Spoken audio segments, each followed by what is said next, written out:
The cold was leaving his body. Daniel Cross felt warmth returning to his fingers and toes.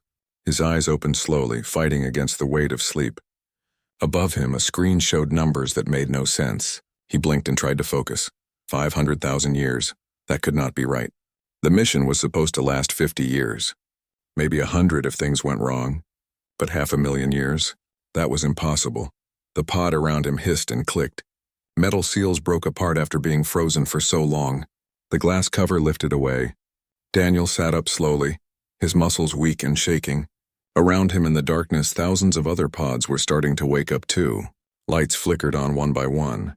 He was on the ESS Vengeance, one of the biggest warships Earth had ever built. The ship was part of a fleet, 300 vessels full of soldiers and weapons. They had left Earth during the darkest days of the war. The enemy was winning. Humanity was losing. The fleet was Earth's last hope, sent far into space to circle back and attack from a direction the enemy would never expect. But something had gone very wrong.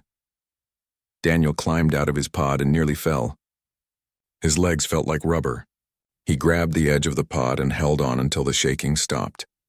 Other people were waking up around him. He could hear them gasping and coughing. A woman in the pod next to his sat up quickly. Her name was Amy Fletcher. She had been a pilot before the war, young and full of energy. Now she looked confused and scared. "Commander Cross?" she said, her voice rough and dry. "What happened? Why do I feel so strange?" Daniel pointed at the screen on her pod. "Look at the date." Amy looked. Her eyes went wide. "No, that's not possible. That's 500,000 years. The system must be broken." "I thought so too," Daniel said. "But look around. The ship is covered in dust. The metal looks old. I think it's real." More people were waking up now. Soldiers, pilots, engineers, and doctors. They all had the same shocked look on their faces when they saw how long they had been asleep. Some of them started crying. Others just stood there unable to believe it. Daniel made his way to the bridge. It took him 20 minutes because his legs were so weak. The bridge was a large room full of computers and screens. It should have been full of people working, but it was empty and dark. Only emergency lights were on. He sat down at a console and turned it on. The computer took a long time to start. When it did, it showed him information that made his heart sink. The fleet had drifted off course. Something had damaged the navigation systems early in the journey. The ships had gone the wrong way, far beyond where they were supposed to go. The automatic systems had kept everyone asleep, waiting for a signal that would tell them to wake up. That signal had finally come, but 500,000 years too late. Captain Laura Hayes arrived on the bridge an hour later. She was the commander of the entire fleet, a strong woman who had left behind her family to lead this mission. She looked at the screens and said nothing for a long time. "How many ships do we have?" she finally asked. Daniel pulled up the information. 274 ships are reporting in. The rest are dead. The people in those ships never woke up. Laura closed her eyes. That meant thousands of people had died in their sleep. "What about Earth?" she asked. "Can we contact home?" Daniel had been afraid of that question. He turned on the long-range scanners and pointed them toward where Earth should be. The screen showed empty space. No radio signals, no television broadcasts, no signs of human life at all. "There's nothing," Daniel said quietly.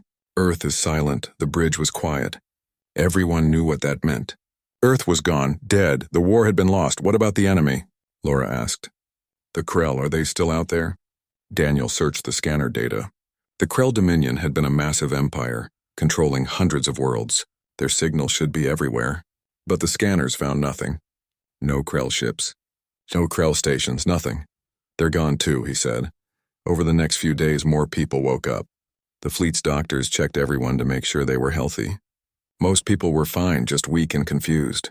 But everyone was dealing with the same terrible truth. Everything they knew was gone.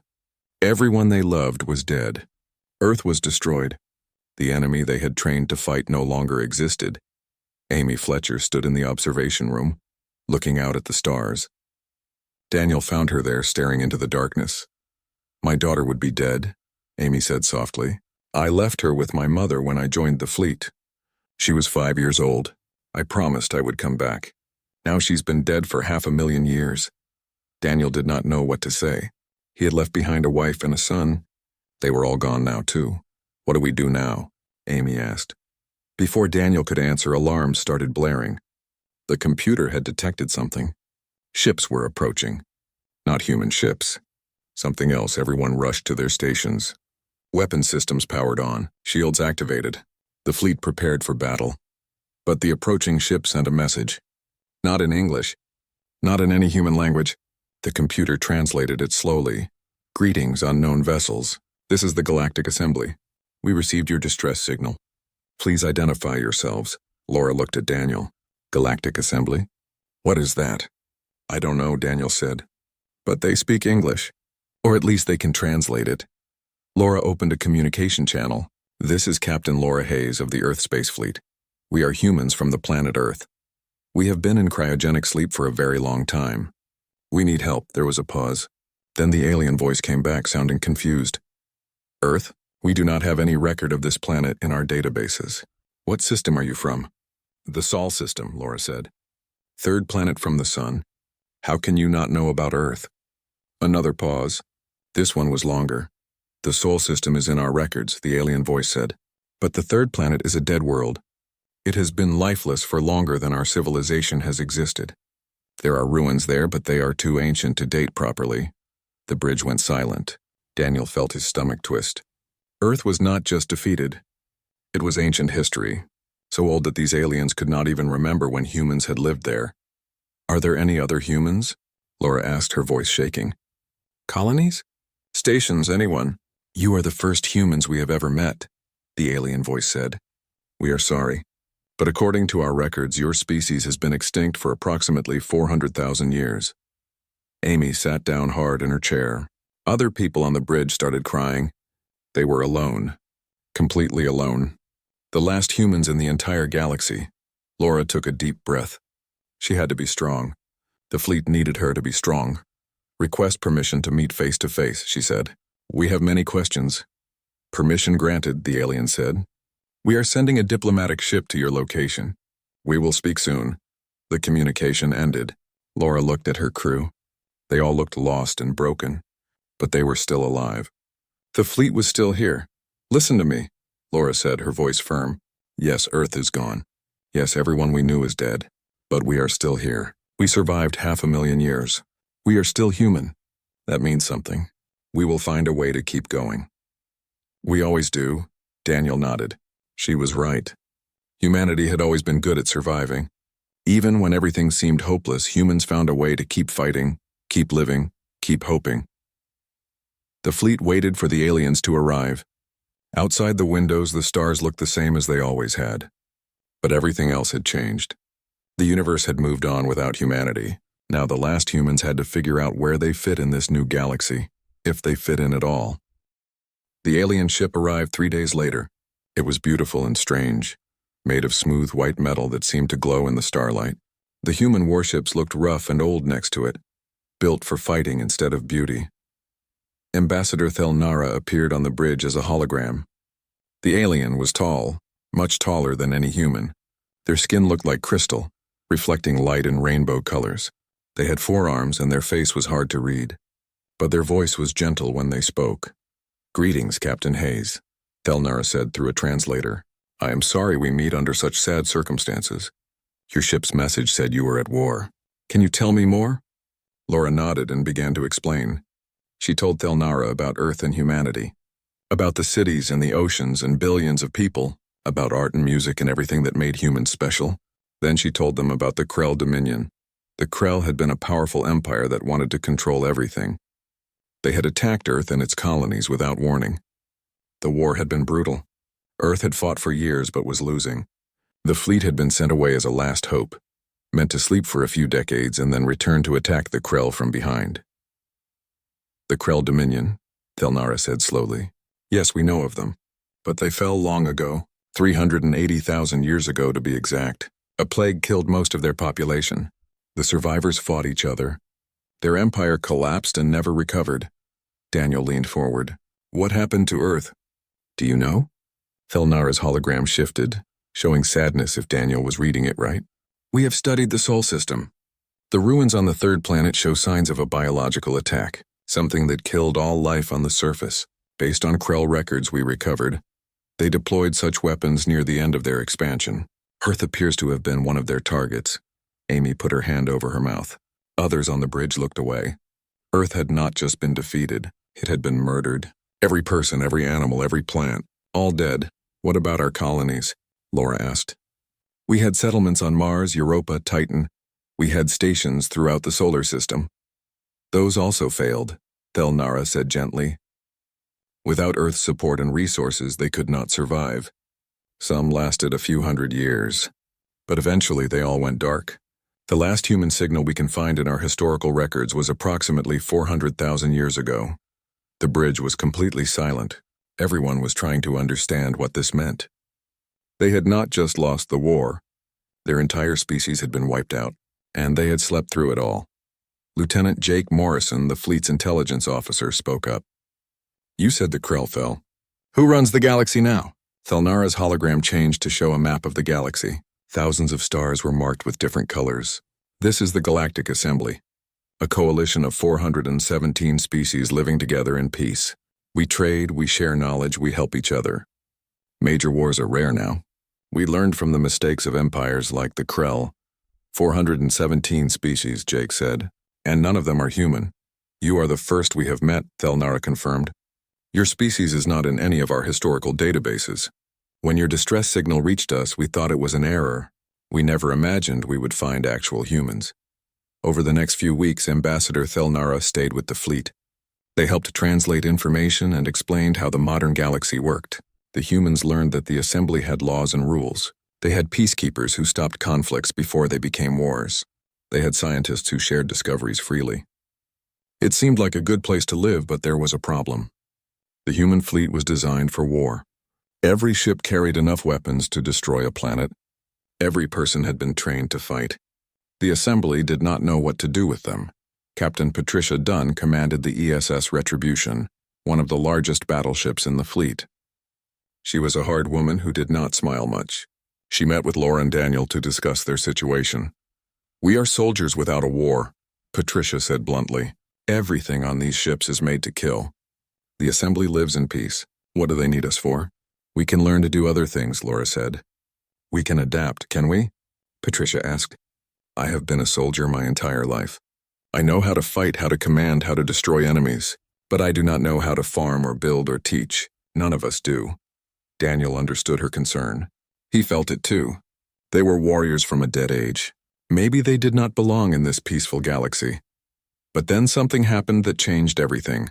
A message came from the Assembly. A colony called New Haven was under attack. The colony was home to a species called the Varen, peaceful people who mined minerals from their world. But a group of raiders called the Talon Swarm had attacked them. The Assembly had sent peacekeepers, but they were 3 days away. New Haven would be destroyed before help arrived. Laura read the message and made a decision immediately. All ships prepare for battle, she ordered. We are going to New Haven. Amy looked surprised. Captain, the Assembly did not ask for our help. We could get in trouble. Then I will get in trouble, Laura said firmly. Those people are dying. We can save them. That is what matters. The fleet moved quickly. Within an hour, 50 warships dropped out of faster-than-light travel above New Haven. Below them, the colony was burning. Raider ships circled overhead, firing on buildings and mining stations. Lieutenant Sophie Grant led the fighter squadrons into battle. She had been a pilot on Earth, flying small craft in atmosphere. Now she flew in space, moving between stars at incredible speeds. She loved it. All fighters, this is Sophie, she said over the radio. Let's show these raiders why they should not mess with humans. Attack pattern Delta. Go, go, go! Dozens of small fighters launched from the warships. They moved in perfect formation, working together like a school of fish. The raiders had never seen anything like it. They were used to fighting alone or in small groups. The human fighters operated as one unit, covering each other, setting up traps, picking apart the enemy formation piece by piece. On the Vengeance, Daniel coordinated the larger ships. The human warships used weapons the galaxy had not seen in hundreds of thousands of years, railguns that fired metal slugs at impossible speeds, missiles with nuclear warheads, laser arrays that could cut through armor like butter. The Talon Swarm fought back hard. They had numbers and they were not afraid to die. But they were not organized. They did not work together. Every raider ship fought for itself. The human fleet fought as one. Every captain knew what every other captain was doing. They had trained for years to work together. That training showed now. The battle lasted 4 hours. When it ended, the Talon swarm was running away. Their ships were damaged and broken. Many had been destroyed. The survivors fled into deep space, afraid to stay and fight. New Haven was saved. The Varan people came out of their shelters and looked up at the human ships in wonder. They sent messages of thanks and gratitude, but the assembly was not happy.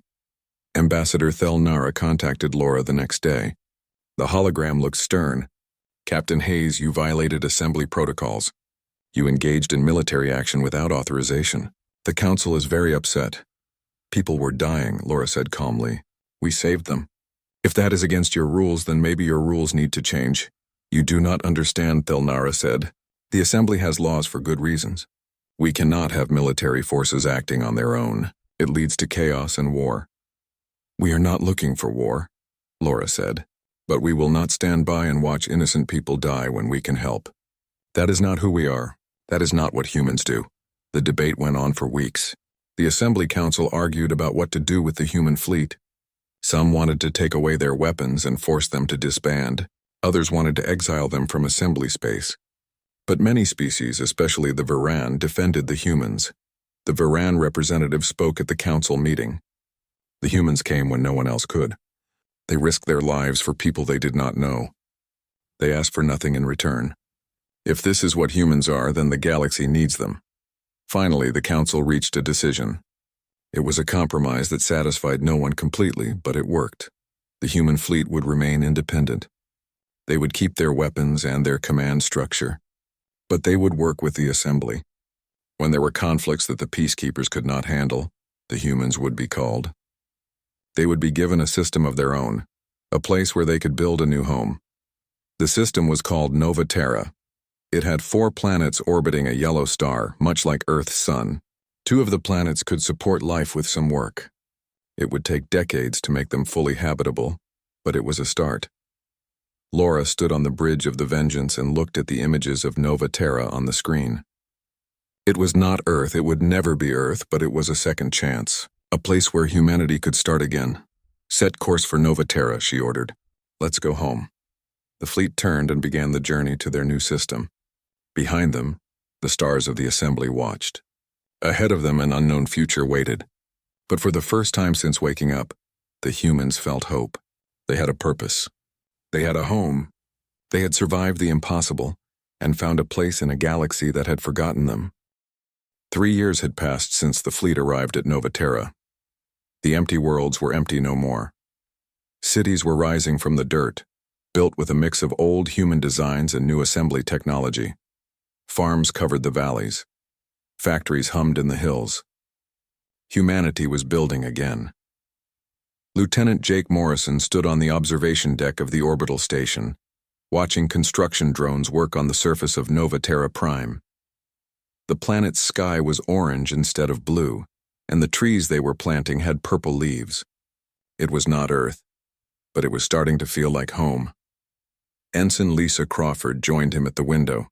She was young, only 22 when she had gone into cryosleep. Now she was technically 500,000 years old, but she did not feel any different. "Strange how things change," Lisa said. "We spent our whole lives training to fight. Now we spend our days building things." Jake nodded. "Maybe that is what we were always meant to do. Fight to protect something, then build what is worth protecting." Down on the planet, former soldiers were learning new jobs. Pilots became transport drivers. Gunners became construction workers. Engineers who once built weapons now built homes and schools. It was hard work, and many people struggled with it. But they were trying. Not everyone stayed on Nova Terra. Some people joined assembly vessels, offering their skills as security officers or military advisors. Others became traders, using small ships to move goods between systems. The fleet was spreading out, finding new purposes. But some things stayed the same. The warships remained in orbit, always ready. Regular patrols checked the borders of Nova Terra's system. Training exercises continued every week. The humans were building a peaceful life, but they had not forgotten how to fight. Commander Daniel Cross had become Nova Terra's defense coordinator. He spent his days analyzing reports from the frontier, the vast empty spaces at the edge of assembly territory. Most days the reports were boring. Pirates stealing cargo, disputes between mining operations, small things, but lately the reports were troubling. Daniel sat in his office reviewing data on his computer. Ships were disappearing along the frontier. Not many. One here, two there. Easy to miss if you were not paying attention. But Daniel was always paying attention. The pattern bothered him. The missing ships were all small and isolated. Survey vessels, mining haulers, science stations. They vanished without sending distress calls. One day they were there, the next day they were gone. He called a meeting with Captain Laura Hayes. She came to his office an hour later, looking tired. Running Nova Terra was harder than commanding a warship. "What do you have?" Laura asked, sitting down. Daniel showed her the reports. 17 ships missing in the last 6 months, all along the frontier. All disappeared without warning. Laura frowned. The Assembly's intelligence service must have noticed this too.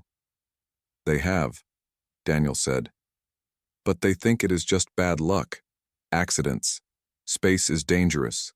Ships break down. That is their official position." "But you do not believe that?" "No," Daniel said. "Look at the pattern. They are testing, hitting small targets, learning our defenses, seeing how long it takes us to respond." Laura leaned back in her chair. She had seen this before, 500,000 years ago. The Krell playbook. Attack the edges first. Learn your enemy before committing to a major assault. "Exactly," Daniel said. "Someone out there is using Krell tactics."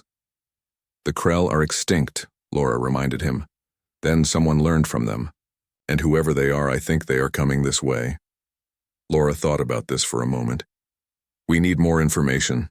Send Captain Patricia on a reconnaissance mission. Have her take the Retribution and a few support ships.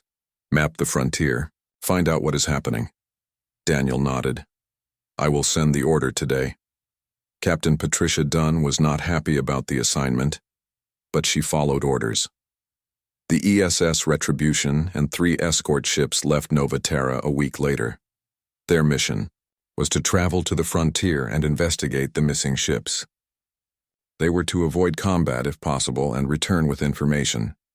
Patricia's crew spent 2 months jumping from system to system. They found debris fields where ships had been destroyed. They found abandoned stations with no signs of what happened to the crews. They found radiation signatures that did not match any known weapons. Then they found something worse. In a dead system far from any colony, they discovered ruins on a lifeless planet. The ruins were recent, maybe a year old. Scorch marks covered the ground. Buildings had been melted by intense heat. Patricia sent a team down to investigate. Lieutenant Carl Hughes led the ground team. He was a tough soldier who had fought in dozens of battles during the war with the Krell. He had seen a lot of terrible things, but what he found in the ruins shook him. "Captain, you need to see this," Carl said over the radio. Patricia watched through the video feed from Carl's helmet camera. He was standing in what looked like a plaza or public square. Bodies were scattered everywhere, thousands of them, but they were not human bodies. They were aliens from various assembly species. "What happened here?" Patricia asked. Carl moved to a wall where something had been carved into the stone. Symbols and letters covered the surface. Patricia recognized them immediately. "That is Krell script," she said. "Someone is using their language." Carl's camera focused on the carvings. "There is more, Captain. It looks like a message. Give me a moment to translate." Carl had studied Krell language during the war. It took him an hour, but he worked out what the message said. When he read it aloud, everyone listening felt cold fear. "The Dominion rises again. The faithful remain, the old ways will return. Those who fought the masters will be the first to fall." Patricia immediately ordered her ships to leave the system. They jumped back to Nova Terra as fast as their engines could manage. She delivered her report to Laura and Daniel the same day she arrived. Laura called an emergency council meeting. All the senior officers of the fleet gathered in the council chamber. Patricia showed them the video and photos from the dead world. She read them the message carved in Krell script. "They are targeting us specifically," Patricia said. "That message is clear. They know about Earth. They know we fought the Krell. And they want revenge." Amy Fletcher spoke up. She was now a captain commanding her own ship. "But the Krell are extinct. Who are these people?" Jake Morrison had been researching in the Assembly's historical databases.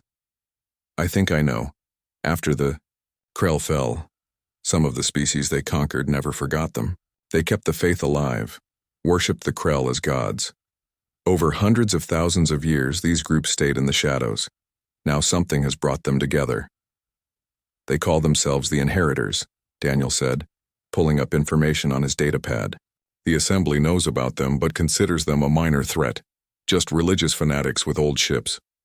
But I think they have been planning something for a long time. They want to resurrect the Krell Dominion," Laura said. "And they see us as a symbol. The last humans. The species that fought the Krell to the end. If they destroy us, they prove they are worthy heirs to the Krell legacy." The room was silent. Everyone understood what this meant. War was coming. Not a small conflict. Not a border skirmish. A real war, just like the one they had left Earth to fight. "How long do we have?" Amy asked. "Not long," Patricia said. "Based on the attack patterns, I estimate they will move on Nova Terra within 6 months. Maybe sooner." "Can the Assembly help us?" someone asked. Laura shook her head. "The Assembly does not believe the threat is real. They think we are being paranoid. By the time they realize the danger, it will be too late." Daniel stood up and walked to the window. Outside, Nova Terra turned slowly in the darkness of space. Millions of people lived down there now. Children who had been born on this world, families who were building new lives. They were depending on the fleet to protect them. "We need to prepare," Daniel said. "Increase patrols. Stock up on ammunition and supplies. Prepare all ships to full combat readiness. Train harder. We beat the Krell once. We can beat their followers too." Laura agreed. "Send a message to all our people scattered across Assembly space. Tell them to come home. We are going to need everyone." Over the next 3 months, the fleet prepared for war. Ships that had been modified for civilian use were converted back to military configuration. Weapons that had been stored away were brought out and tested. Training exercises became more intense. The entire population of Nova Terra practiced emergency drills. Some Assembly species sent observers to see what the humans were doing. They thought the preparations were excessive. They did not believe the Inheritors were a real threat. But they watched anyway, curious about how these ancient warriors prepared for battle. Ambassador Thelnara visited Nova Terra during this time. The crystal-skinned alien stood on the bridge of the Vengeance with Laura, watching the fleet maneuvers. "You truly believe they will attack?" Thelnara asked. "I know they will," Laura said. "I have fought this kind of enemy before. They are fanatics. They do not care about peace or reason. They only care about their twisted faith. And they will not stop until either we are dead or they are." "What if you are wrong?" Thelnara asked. "What if you are preparing for a war that will never come?" Laura looked at the ambassador. "Then we waste time and resources. But we stay alive. If I am right, and we do not prepare, everyone dies." The waiting ended on a cold morning in Nova Terra's 4th year. Daniel was in his office when the alarm started blaring. He jumped up and ran to the command center. The screen showed what he had been dreading. Ships were dropping out of faster-than-light travel at the edge of the system. "Lots of ships. Hundreds of them. All hands to battle stations," Daniel ordered. "Someone get Captain Hayes on the line right now." Laura arrived in the command center within minutes. She had been expecting this day, but seeing it actually happen made her heart pound. The tactical display showed the enemy fleet clearly. 300 ships, all different sizes and types. Some looked like they were built from old Krell designs. Others were modern assembly vessels that had been stolen or captured. "They outnumber us 2 to 1, Amy said from her station. She was coordinating the defense from her ship, the ESS Defiant. "We have 150 combat-ready vessels." "They have 300. "Numbers are not everything," Laura said, trying to sound confident. "We have better training and better coordination. Alert the Assembly. Tell them we are under attack. Request immediate reinforcements. Message sent, someone confirmed. Assembly forces are 3 hours away. 3 hours. Nova Terra had to survive for 3 hours before help arrived. The Inheritor fleet began moving toward the inner system. They were not rushing. They knew they had superior numbers. They moved in formation, organized and disciplined. These were not random pirates or raiders. This was a real military force. Daniel studied their formation and his blood ran cold. They are using Krell tactics. Classic pincer movement. They are going to try and surround us. All ships defensive formation beta, Laura ordered. Protect Nova Terra Prime at all costs. Do not let them through. The human fleet moved into position between the enemy and the planet. Fighter squadrons launched from the carriers. Point defense systems armed and ready. Every gun was loaded and aimed at the approaching threat. On the planet's surface, millions of people watched the sky. They could see the flashes of light as ships moved into battle positions. Parents held their children close. Teachers led students into underground shelters. Everyone knew what was coming. The Inheritors sent a message. It appeared on every screen in the system. The face that showed was not Krell. It was an alien species that looked like a cross between a lizard and an insect. They wore robes covered in Krell symbols. Humans of Nova Terra, the alien said in a hissing voice. I am High Priest Zektar of the Inheritors. You are the last remnants of a species that dared to defy the Krell dominion. Your ancestors fought against the divine order. They were punished with extinction. You should have died with them. Now we will finish what the Masters began. Surrender and we will make your deaths quick. Resist and we will make you suffer before the end. Laura opened a channel to respond. This is Captain Laura Hayes. I have a message for you and your followers. We did not survive 500,000 years just to surrender to fanatics worshipping a dead empire. The Krell lost. Their dominion fell, and you will fall today just like they did. Come and get us if you dare. She cut the channel. Around her, the bridge crew was silent for a moment. Then someone started clapping. Others joined in. Within seconds, everyone was applauding and cheering. That was a great speech, Captain, Daniel said with a grin. Now let's make sure we can back it up. The Inheritors answered with violence. Their fleet surged forward, engines burning bright. They launched missiles by the thousands. Energy weapons lit up the darkness of space. It looked like a storm of fire was heading toward the human fleet. Point defense fire at will, Daniel ordered. Fighters, intercept those missiles before they reach our ships. The human defensive systems came alive. Thousands of small guns tracked incoming missiles and shot them down. Laser turrets burned through warheads before they could detonate. Fighter pilots like Sophie Grant dove into the missile swarm, destroying as many as they could. Sophie flew her fighter with incredible skill, weaving between explosions. Her squadron followed her lead, moving as one unit. They had practiced these maneuvers 1,000 times. Now it was real. Stay tight, Sophie called to her squadron. Watch your spacing. Don't bunch up or you will hit each other. The missiles kept coming. Some got through the defensive fire. They hit human shields and exploded in brilliant flashes. The shields held, but they were weakening under the assault. Return fire, Laura ordered. Show them what we can do. The human fleet opened up with everything they had.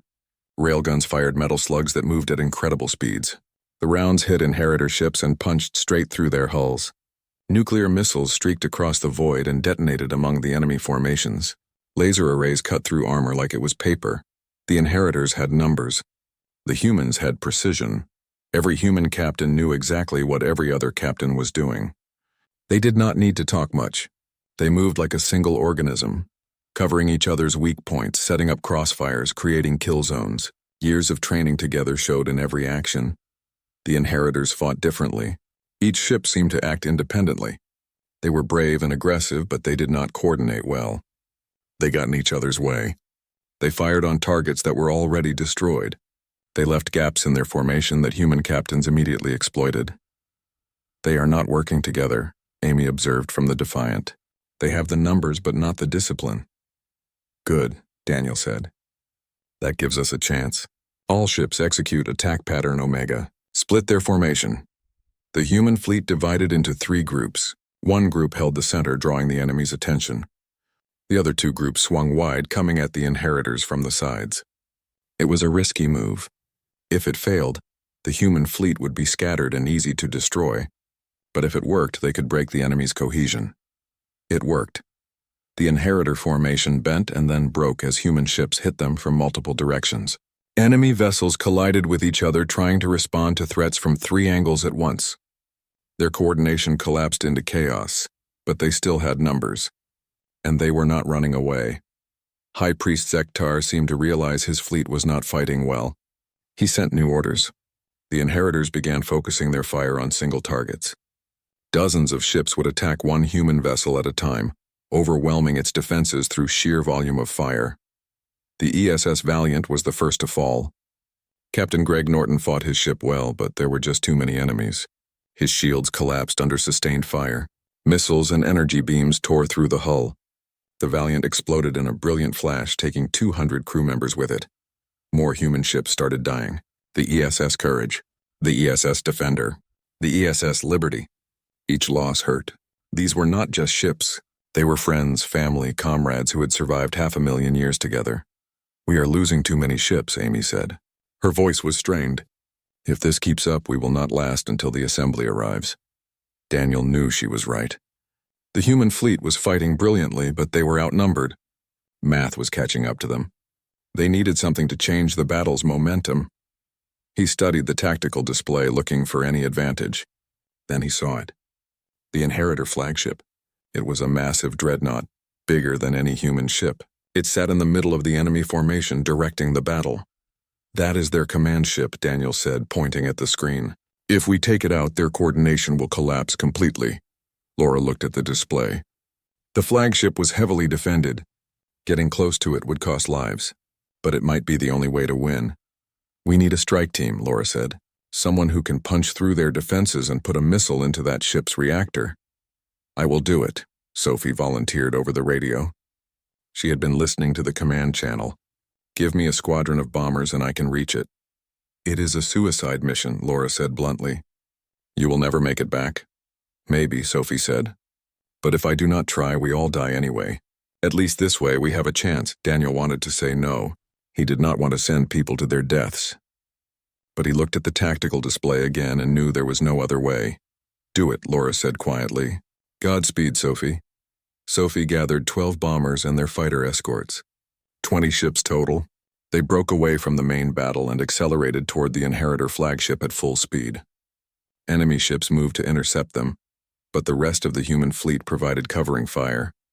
Sophie's squadron dodged and weaved through a storm of weapons fire. Fighters fell, exploding in brief stars. Bombers were hit and broke apart. But Sophie kept going, her fighter leading the way. "Almost there," she said over the radio. "Just a little further." She was 5 kilometers from the flagship when her fighter took a direct hit. The damage was catastrophic. Her engines died. Her controls stopped responding. But she still had momentum. She was still moving toward the target. Sophie looked at the picture on her console. It showed her daughter, smiling and happy on Earth 500,000 years ago. She smiled back at the image. "For Earth," she whispered. "For humanity." She activated her fighter's self-destruct. The small ship detonated right next to the flagship's shield generator. The explosion was tiny compared to the massive dreadnought, but it was enough. The shields flickered and failed for just a second. That second was all the bombers needed. The bridge of the Vengeance was quiet. Everyone was exhausted. They had been fighting for 6 hours straight. Now that the battle was over, the reality of what they had lost started to sink in. "Damage report," Laura said, her voice tired. Daniel read from his console. "We lost 42 ships. Another 30 are heavily damaged and will need months of repairs. Casualty count is still coming in, but preliminary estimates are around 8,000 dead. 8,000 people. 8,000 humans who would never go home." Sophie Grant was among them. So were Captain Greg Norton and hundreds of other friends and comrades. The price of victory was high. On the planet below, people were coming out of the shelters. They looked up at the sky and saw the debris field from the battle. Ships and parts of ships burned as they fell through the atmosphere, creating shooting stars. Parents explained to their children what had happened. Teachers tried to help students understand the sacrifice that had been made to protect them. Ambassador Thelnara's ship approached the Vengeance. The ambassador appeared as a hologram on the bridge, their crystalline face showing deep sadness. "Captain Hayes, I do not have words to express how wrong we were," Thelnara said. "You tried to warn us about the inheritors. We did not listen. Because of our mistake, thousands of your people died today. Laura stood up slowly. Her uniform was dirty and torn. She had not slept in over 20 hours. But she stood straight and looked the ambassador in the eye. "Yes, you were wrong," Laura said. "But you came when we called. Your ships helped us win. That matters too. We cannot change the past. We can only decide what we do next." "The council wants to speak with you," Thelnara said. "They want to understand what happened here. And they want to discuss the inheritors." "This threat is bigger than anyone realized," Laura nodded. "Set up the meeting. But first I need to take care of my people." The next few days were spent recovering. Rescue teams searched for survivors in damaged ships. Medical teams worked around the clock treating the wounded. Engineers began repairing the damaged vessels. And the sad work of identifying the dead and preparing them for burial began. The funeral was held on Nova Terra's surface, in a valley that had been turned into a memorial park. 8,000 coffins were laid out in perfect rows. Every person in the fleet who could attend was there. Millions of colonists came too to honor those who had died protecting them. Laura gave the eulogy. She was not good with words, but she spoke from her heart. "We came from Earth 500,000 years ago," she said. "We left behind families and friends to fight a war. We thought we would sleep for a few decades and wake up to victory. Instead, we slept while our entire species died. We woke up alone in a galaxy that had forgotten us. It would have been easy to give up, to accept that humanity's time was over. But we did not give up. We found a new home. We built new lives. And when enemies came to destroy us, we fought back, not because we love war, but because we love life. We love the future. We love each other. The people we bury today gave everything so that future could exist. They died so that children could grow up safe, so that families could build homes, so that humanity could continue. We will remember them. We will honor them. And we will make sure their sacrifice was not in vain." Amy Fletcher spoke next, talking about her friend Sophie Grant. "Sophie was the best pilot I ever knew. She could make a fighter do things that should be impossible. But more than that, she was kind. She was funny. She never gave up, no matter how hard things got. She died saving all of us. I will miss her every day for the rest of my life." One by one, people shared memories of the fallen. Stories about bravery and humor and friendship. The ceremony lasted for hours. When it was finally over, the sun was setting, painting the sky in brilliant colors of orange and red. A week later, Laura traveled to the Assembly Council chambers. It was a massive station orbiting a neutral world, where representatives from 417 species met to discuss important matters. Laura had never been there before. The size and scale of it impressed her. The council meeting room was enormous. Representatives sat in tiered seats that rose in a circle around a central platform. Laura stood on that platform feeling very small. Thousands of eyes from dozens of different species watched her. The council speaker, an ancient being from a species called the Eldest, addressed Laura. "Captain Hayes, we have reviewed the data from the battle at Nova Terra. We have also investigated the inheritors more thoroughly. What we found is troubling. They are much larger and more organized than we believed. They have hidden bases throughout the frontier. They have been stealing ships and weapons for years, and they have millions of followers across dozens of worlds." Laura was not surprised. "They are fanatics. They worship the Krell as gods. They will never stop until they resurrect the Dominion or die trying. The Assembly has lived in peace for a very long time," the council speaker continued. "We have forgotten how to fight wars. Our peacekeepers are trained for small conflicts, not large battles. But you and your people remember. You were built for this kind of war." Laura saw where this was going. "You want us to lead the fight against the inheritors?" "Yes," the council speaker said. "The Assembly will provide ships, supplies, and support. But we need your tactical knowledge and combat experience. We need human leadership." Laura thought about this carefully. She looked at the faces watching her from around the chamber. Some looked hopeful. Others looked skeptical. Many just looked afraid. "We will help," Laura said, "but on our terms. Human forces remain independent. We do not take orders from the Assembly. We coordinate with you, but we command our own people. And after this is over, we get full membership in the Assembly, not as guests or junior partners. As equals." The chamber erupted in discussion. Some representatives supported Laura's terms. Others thought humans were asking for too much. The debate went on for hours. Finally, the council speaker called for a vote. The result was close, but the decision was made. The humans would lead the campaign against the inheritors. In exchange, They would be granted full membership in the Galactic Assembly once the war was won. Laura returned to Nova Terra and shared the news with her senior officers. They gathered in the council chamber, the same room where they had planned the defense of their home. "We have a mission," Laura said. "The Assembly wants us to hunt down the inheritors and end their threat permanently. It will not be easy. It will take years. Many of us will not survive. But if we succeed, humanity will have a permanent place in this galaxy." Daniel stood up. "We have been fighting since the day we woke up. Fighting to survive. Fighting to find a purpose. Fighting to protect our home. Now we fight for the future. Not just our future. Everyone's future," Amy nodded. "The inheritors want to bring back an empire built on conquest and slavery. We will not let that happen. The Krell are dead.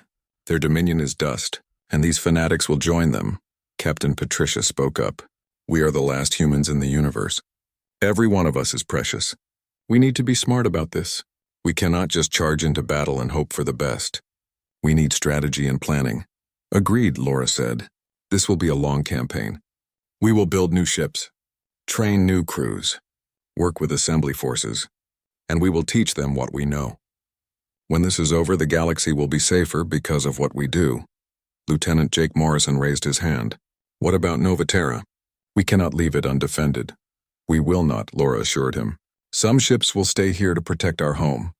The rest will form strike groups and patrol the frontier. We will find the inheritors wherever they hide, and we will destroy them." The campaign against the inheritors lasted 5 years. It was fought across 100 systems. Human-led forces attacked inheritor bases, liberated captured colonies, and defeated enemy fleets in dozens of battles. The Assembly learned how to fight again, guided by human tactics and experience. The final battle took place in the Inheritor home system, a dead world they had turned into a fortress. Laura led the combined fleet personally. 300 assembly ships and 100 human vessels attacked together. The battle was fierce, but the outcome was never in doubt. The Inheritors fought with religious fury, but they were outnumbered and outmatched. When the last Inheritor ship was destroyed, the war was over. The threat that had tried to resurrect the Krell Dominion was gone. The galaxy was safe again. Laura stood on the bridge of the Vengeance looking at the tactical display showing the victory. Around her, the crew was celebrating, but she felt only tired satisfaction. They had won, but at a cost. Another 3,000 humans had died during the campaign. So many lives lost, but it was worth it. The galaxy was better because of what they had done. 10 years after waking from cryosleep, the human fleet returned to Nova Terra. The planet had grown in their absence. Cities were larger. The population had increased. Children born on this world were now teenagers. A new generation was growing up, knowing only stories about Earth. The Assembly held a ceremony to officially welcome humanity as full members. Ambassador Thelnara presented Laura with a crystal that symbolized their place in the galactic community. "You came to us as ghosts from a dead civilization," Thelnara said. "You became our defenders, our teachers, our friends. The galaxy is better because you are here. Welcome home."